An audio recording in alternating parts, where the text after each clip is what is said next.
It was June 6, 1944.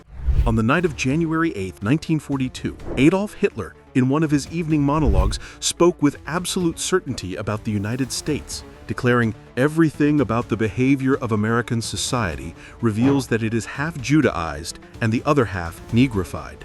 He asked, how can one expect a state like that to hold together? This wasn't just casual rhetoric.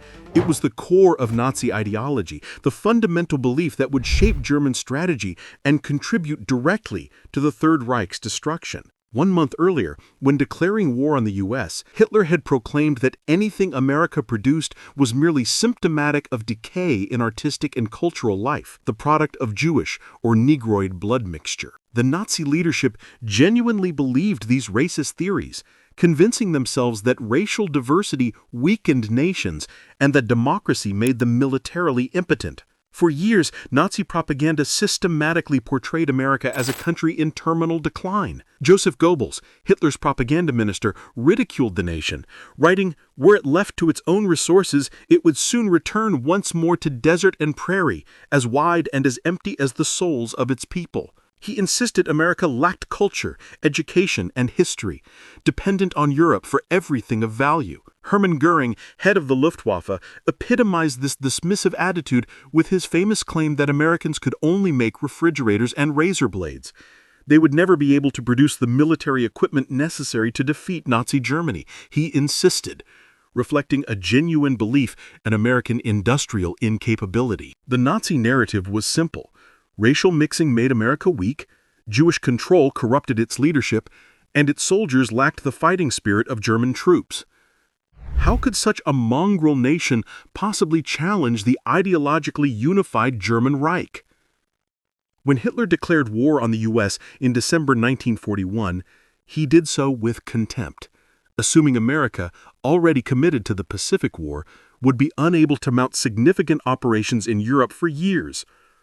He mocked American military potential, pointing to their obsession with Hollywood movies and consumer goods, convinced they lacked the martial spirit for total war. German planners drew up lists of what America supposedly lacked: military tradition, professional officers, combat experience, and modern armor. They failed to grasp that America's weaknesses were temporary, while its strengths were structural and immense, resources and industrial capacity on a continental scale. The illusion of German superiority was seemingly confirmed at the Battle of Kasserine Pass in February 1943, when Field Marshal Rommel's Afrika Korps inflicted a devastating defeat on inexperienced American forces. American casualties were over 6,300, compared to just 989 for the Germans, with staggering material losses, including 183 tanks. German propaganda seized on this, proclaiming that American troops broke and ran when faced with professional German soldiers, calling it proof of what happened when a mongrel nation fought warriors with pure blood. However, the reality was already shifting. Rommel himself, the Desert Fox, acknowledged in his journal that the Americans recovered quickly after the initial shock, grouped their reserves, and showed themselves to be very advanced in the tactical handling of their forces. The Americans learned quickly, adapted their tactics, and most alarmingly, their equipment was arriving in staggering quantities. Just 3 months after Kasserine Pass, Axis armies were driven completely from North Africa. The true lesson of the battle was not American incompetence, but American adaptability, the kind of flexibility that authoritarian systems struggled to match. The scale of American industrial power was staggering, beyond the comprehension of German intelligence officers, who sometimes dismissed the numbers as exaggeration. In 1943 alone, America produced 29,497 tanks, excluding other armored fighting vehicles. To put that into perspective, Germany produced only 26,925 tanks during the entire 6 years of the war, from 1939 to 1945. America built more tanks in 1 year than Germany managed in total war. German tankers dismissed the Sherman tank as inferior to the Tiger, even nicknaming it the Ronson because it supposedly lit up on the first strike. Yet a German technical assessment of a captured Sherman described it as an automotive masterpiece the Germans could only dream of producing, noting its superior reliability. The strategic genius of the Sherman was its sheer quantity. For every Tiger tank Germany produced, America was building dozens of Shermans. Quality mattered in a duel, but quantity determined who won the campaign.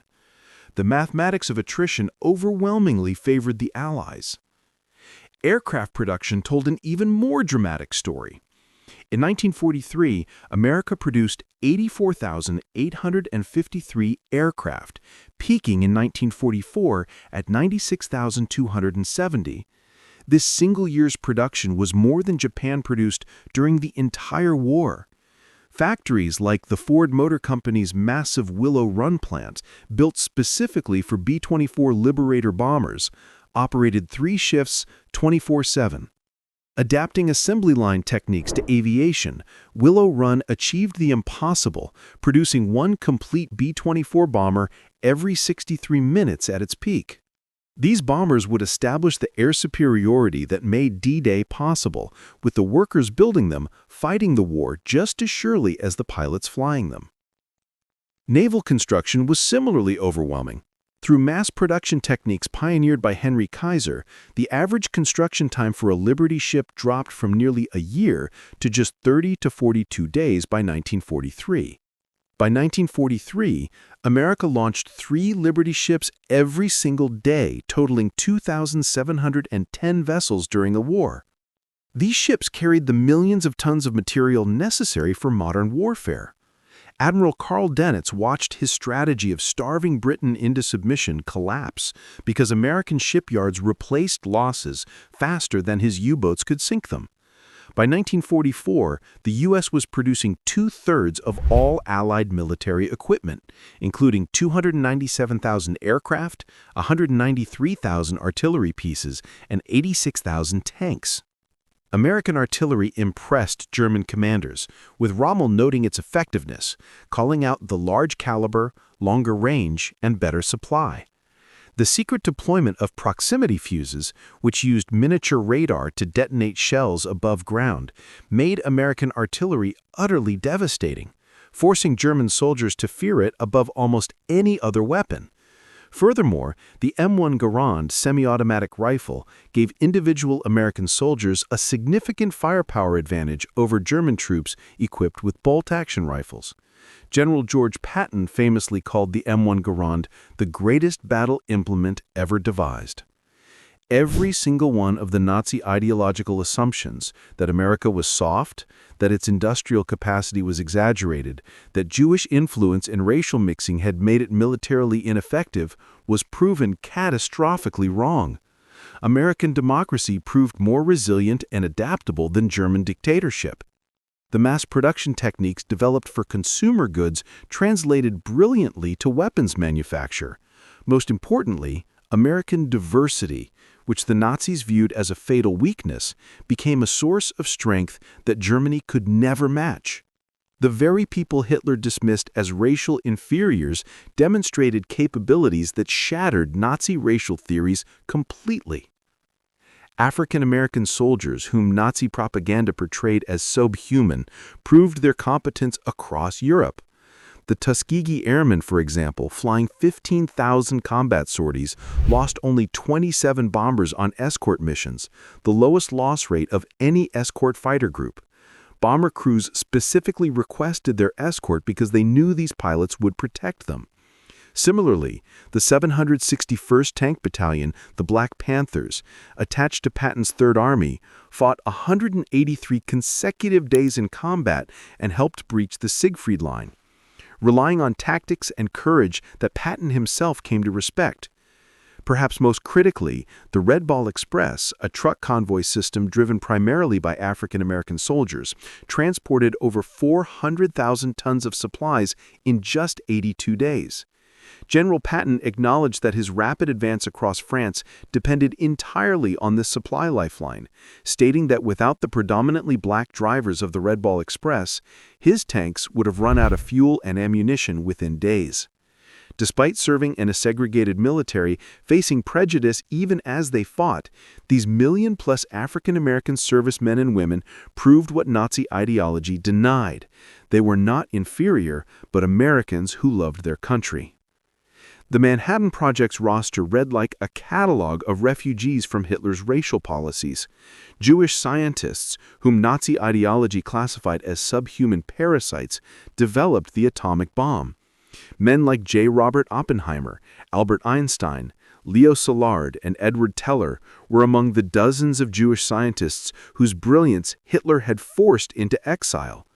Nazi ideology literally drove the scientific talent that would develop the war's most decisive weapon directly into American hands, an irony that ensured Hitler's regime would be utterly destroyed.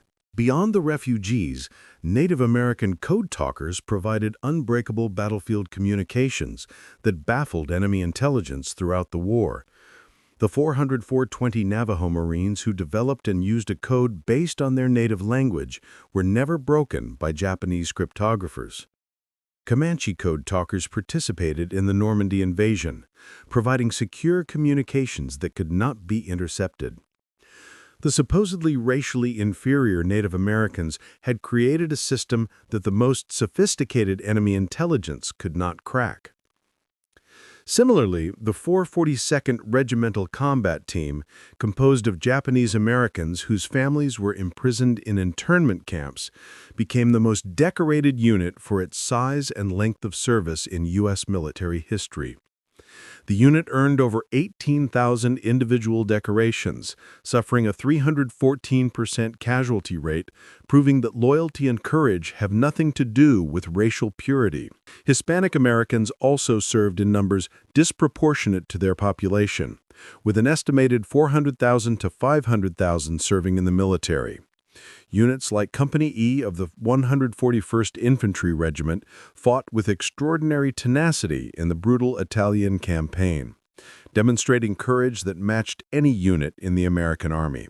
Women transformed American war production from an impossibility to reality, increasing the workforce from 27% to over 36%. In aircraft manufacturing, women comprised 65% of the industry workforce by 1943. More than 15,000 female workers at Willow Run built the B-24 bombers that would pound German positions. They learned complex industrial skills, operated heavy machinery, and maintained quality control, performing essential work without which American industrial capacity could never have overwhelmed Germany. American production not only equipped its own forces, but became the arsenal of democracy for all Allied nations through the Lend-Lease program. The Soviet Union received over $11 billion in aid, including 49,000 trucks and jeeps, 7,000 tanks, and 11,000 aircraft. Soviet Marshal Georgy Zhukov, who commanded the final assault on Berlin, acknowledged after the war that without American trucks, we wouldn't have had anything to pull our artillery with, confirming that the Red Army's mobility depended heavily on American logistics. Joseph Stalin himself admitted in 1943 that without American production, the Allies would have lost the war. American industrial capacity was simultaneously sustaining three major Allied powers while fighting a two-front war. German intelligence officers received accurate reports of America's staggering production capacity and force buildup, but German ideology filtered the interpretation of the evidence at every level of command. Reports of America producing nearly 30,000 tanks in 1943 were dismissed as propaganda or exaggeration, as that number exceeded Germany's entire wartime production. When reconnaissance photographed endless rows of Liberty ships, the quality was dismissed as poor and unreliable. Ideology overrode evidence where strategic decisions were made. The Nazi leadership consistently chose to reject reality in favor of maintaining their beliefs, and they paid for it with total defeat. The diversity the Nazis mocked, Japanese Americans translating intelligence, Navajo Marines providing secure communications, Jewish refugee scientists building the atomic bomb, African-American drivers supplying Patton's army, and women building the aircraft, became the strategic advantage that monolithic, racially pure Nazi Germany could never match. The German officers who stared in disbelief at the colossal Allied armada on June 6, 1944, were witnessing the consequences of their leadership's fatal delusions. They had been told for 3 years that America was weak, divided, and incapable. Instead, they faced a material power that made German resistance utterly futile. 3 years after Hitler's contemptuous dismissal of the half-Judaized and half-Negrified nation, his ideology had met reality, and reality had decisively won. The story of Nazi Germany's fatal underestimation of America stands as an enduring warning. Ignore evidence that contradicts your worldview at catastrophic cost.